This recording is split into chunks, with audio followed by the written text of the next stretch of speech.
ரெக்கையுள்ள குஞ்சு இது, கூடு ஒன்றும் தேவையில்லை. புத்தியுள்ள பிள்ளை இது, கெட்டு நிக்க போவதில்லை.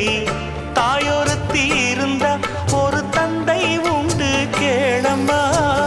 தந்தை ஒண்ணு இருந்தா பெத்த பாட்டி இன்றி போகுமா? தெருவோரம் கிடந்தும் அனாதை இல்லை. உறவென்னை வெறுத்தால் தினம் தருவேன் தொல்லை. கெட்டாலும் பட்டாலும் உன் பேரன்தான். என்னடி ஞான பெண்ணே, உண்மை சொல்லடி ஞான பெண்ணே. நடந்தால் 2 அடி, இருந்தால் 4 அடி.